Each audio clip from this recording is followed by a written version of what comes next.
Hey everyone, what's up? This is Cujo Sound and I'm Bjorn Jacobson, and today I'm going to be doing game audio talk, and we'll be talking a little bit about a game called Welcome to the Game Part 2.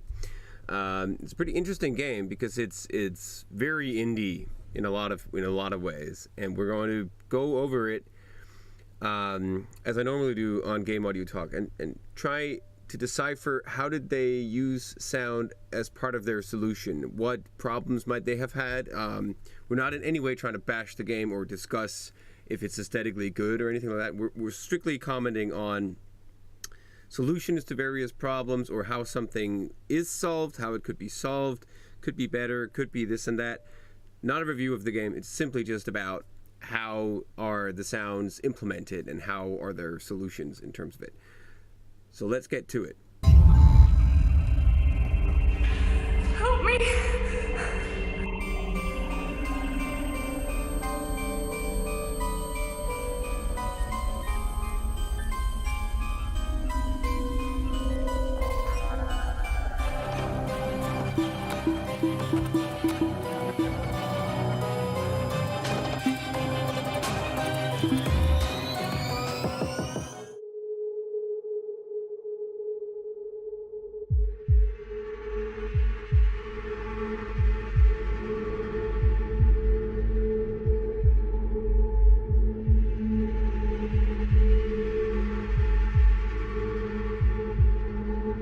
Welcome to the Game is a first-person horror survival puzzle adventure game about hacking the deep web. You're a journalist and you're trying to figure out who has held this woman captive and why she's on the deep web. So you need to do this by hacking various places and find out codes about how to progress into the game. That part of it is pretty cool. It's really interesting to play through the game. It's really difficult to hack these places, really difficult to find the codes. But also the background drone, which is super dark, and it's quite repetitive, which means that you're sort of bothered by it, but then again, not really. It means that constantly during gameplay, you're in a bad mood. You feel like somebody's watching you all the time. I heard you were looking for me. Check this out, it might help you on your case. So let's talk about the audio design here. Most of the game takes place in this computer screen where you'll be hacking various locations, and the UI sounds for that are pretty cool. But this entire apartment has some issues. Like, notice this bathroom here. It has a really nice opening door sound, but there's obviously an issue with the reverb here. The reverb is really loud. Not that that's a problem on its own, but once you walk in and out of the door, there's obviously a fade between the reverb of the room and the reverb of the outside. The first time I played this game, I thought that the reverb of these sounds might be hard-coded, but it's obviously not, because once you walk in and out of this room, you will notice that the sounds are actually sent. So some sort of reverb area, or reverb zone, or a send to a buzz is being used.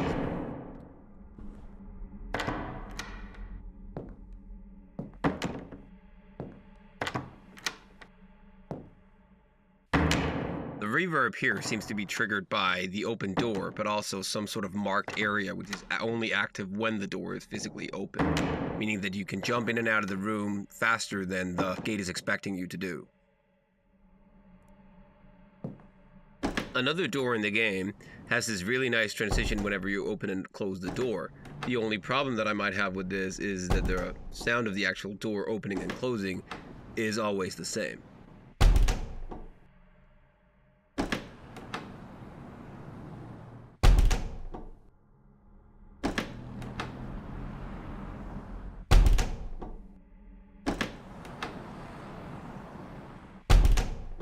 It's interesting to note that whenever the door is open, the outside world can be heard, and the door itself probably controls, just like in the bathroom, whether or not this is audible or not. But that also causes a problem, because if you actually run so that you're outside of the zone before the door actually closes, the outside world can be heard in other parts of the level.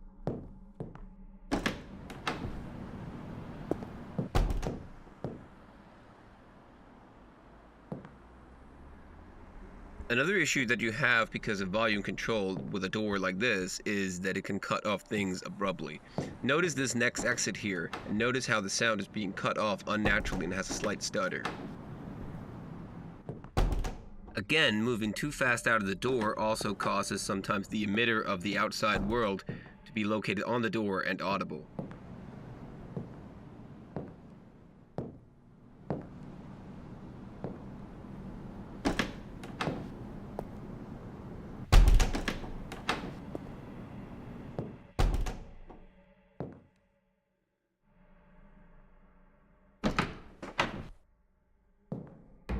So again, here we have a really harshly controlled reverb zone.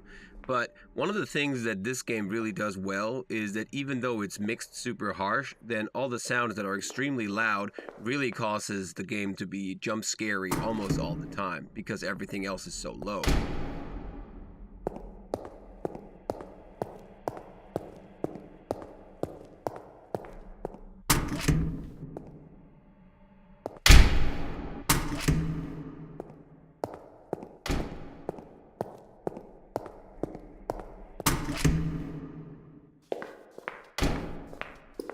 Most of the footsteps in this game are really, really loud, but they're all kind of triggered correctly. So if you're walking on tiles, concrete, whatever, it all works. Like when you're walking on this carpet, the only problem there is with that is that the carpet walk sound is at the same power as every other footstep, meaning that it's actually way louder than everything else because it contains different frequencies.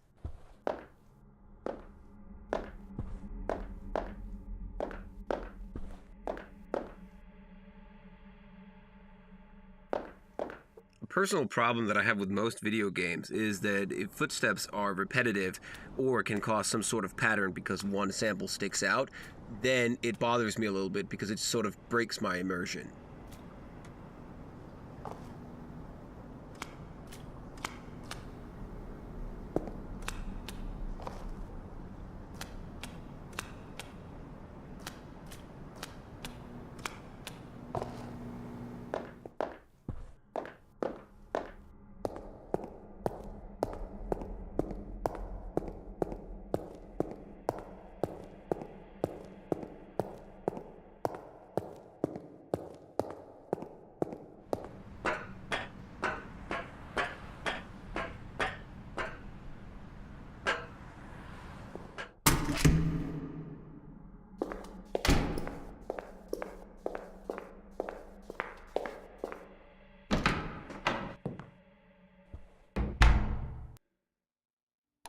You can see what it generates under the DOS coin menu by clicking on the DOS coin logo. Now, any hardware item you purchase from the shadow market will be delivered via deep. Most parts of this game have this subtle thing going on where most sounds are not very loud and then suddenly very loud sounds occur. Some really, really cool audio cues are going on here because you are in no doubt whenever something happens. And it can be really, really jump scary. It's awesome.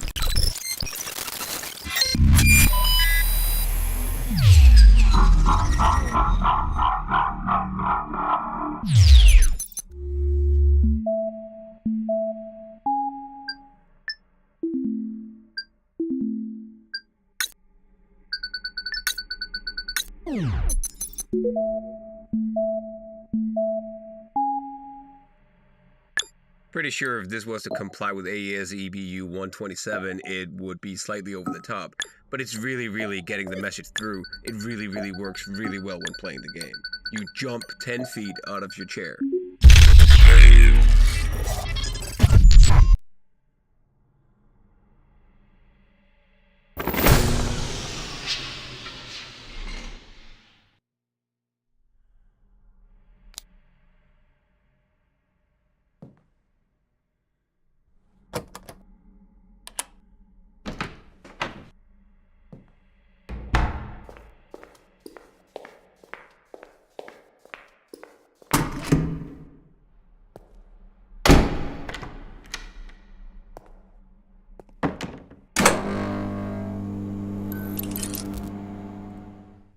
Okay, so as you can see, the game is running, and every time I say something, the icon flashes.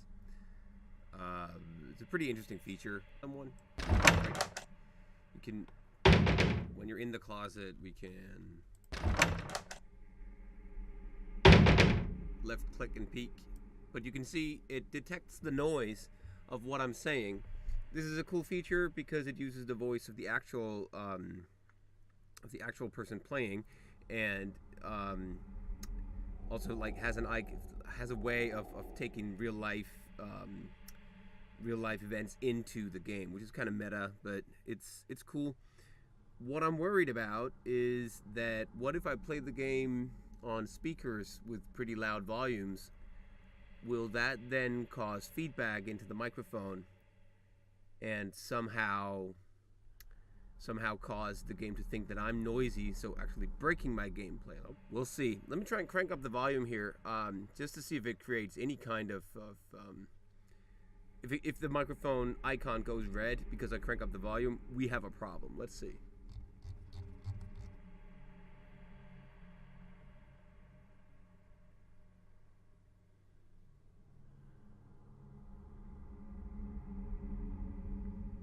Yeah, see, the icon actually flashes very briefly, dimming back and forth whenever I crank up the volume.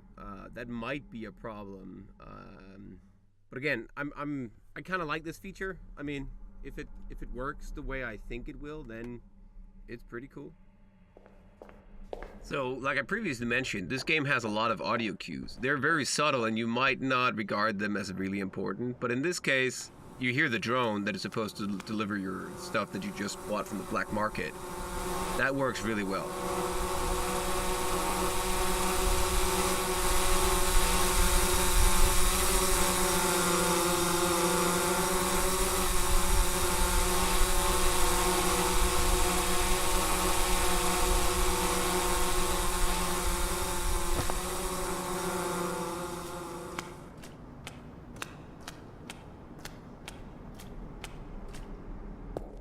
While playing this game, I noticed one thing, and that is, as much as the game might be harsh and rough around the edges and there's a lot of issues and bugs going on, then the developer of the game, Adam Flateau and Reflect Studios, obviously are very, very skilled game designers and very, very good at what they do, and they definitely get the message through both in terms of sound and graphics, even though it is harsh and rough around the edges.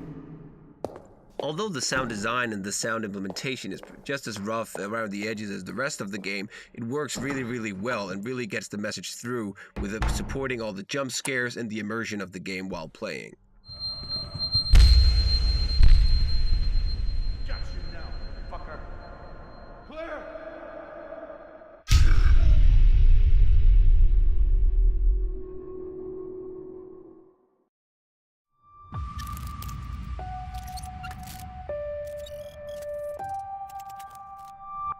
Welcome to the Game 2 is obviously rough around the edges, but totally worth playing. So that was Welcome to the Game Part 2.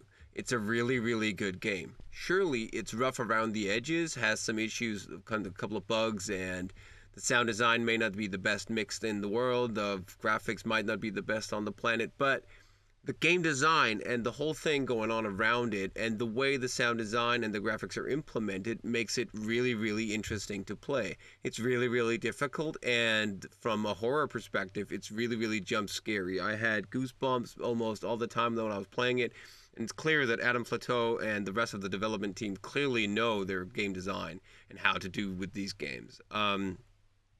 Lots of audio stuff to be discussed. Everything in this video, sure, it's interesting. And from a technical perspective, maybe not the best in the world, but it really, really gets the job done. It is clearly the proof that sound design does not necessarily have to be made to perfection if it is to come through as something that supports a specific narrative. In this case, the horror and the jump scare and everything else going on around you.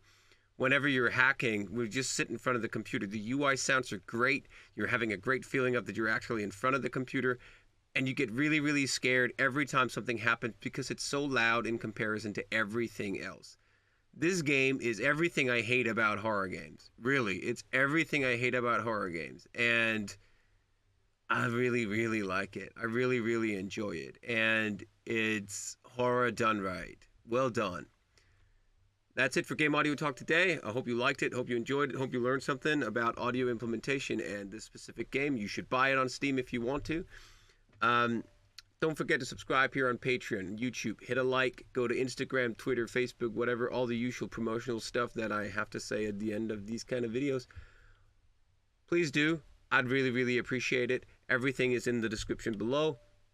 And see you next time.